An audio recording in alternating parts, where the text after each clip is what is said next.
Non, pas du tout, on lit.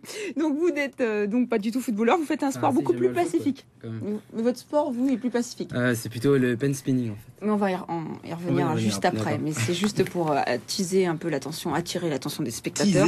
Teaser, j'ai pas le droit de dire ça. Oui, je veux bien teaser, mais c'est pas le moment. Bon, mais vous arrêtez, non. Alors, les supporters de football sont parfois un peu nazes, on vient de le voir. On va dire qu'ils attisent la haine. Voilà. Le pen spinning, j'ai du mal ce soir. Pen spinning, vous savez, ça c'est un effaceur. Votre fille, elle utilise ça à l'école? J'ai deux garçons qui utilisent beaucoup. Enfin, je pensais que vous aviez des filles. À chaque fois que je vous écoute, moi, j'ai l'impression que vous Non, c'est des garçons qui ont des cheveux longs. Voilà, c'est peut-être pour ça, mais ils utilisent très peu leur stylo parce que c'est. Et donc voilà, on peut faire ça. Donc on peut faire ça avec les stylos. Voilà ce qu'on peut faire avec les stylos. Ça, c'est ce qu'ils ont appris sur le banc de l'école. Et ils font des figures. Ils font plus de 100 figures avec leurs mains et le stylo. Et ça s'appelle comment? Le pen spinning. Le pen spinning, et en français?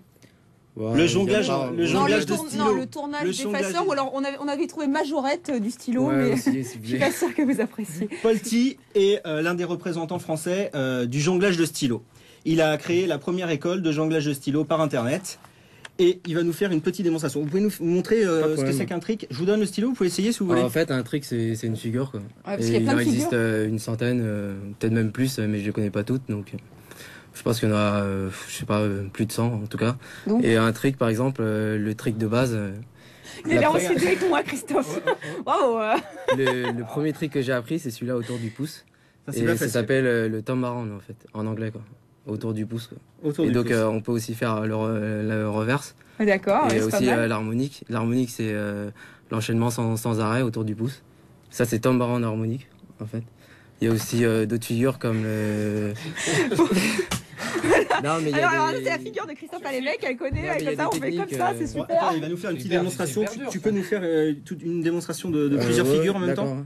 Pas de problème. Ça tombe. Mais ça arrive de temps en temps, t'inquiète pas.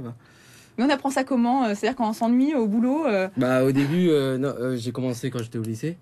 Et j'ai certains cours. T'as eu ton bac? Oui, je l'ai eu, oui. Mais quand même. Et avec mention en plus. Oui, j'ai un bac plus 3 maintenant. Ah ouais? Mais en fait, au début, il y avait certains cours qui m'intéressaient pas trop.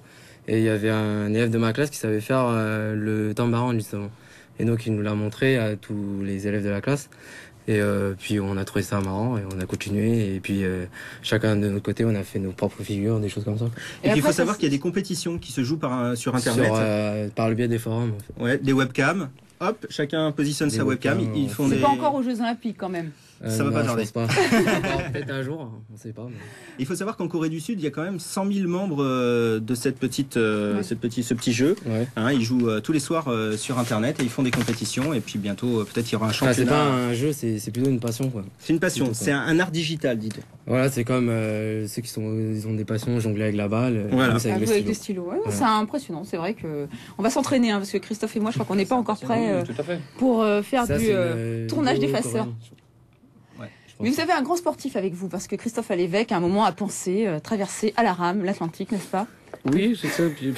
C'était un peu fatigant, donc finalement, j'ai fait théâtre. Oui, c'est beaucoup plus cool.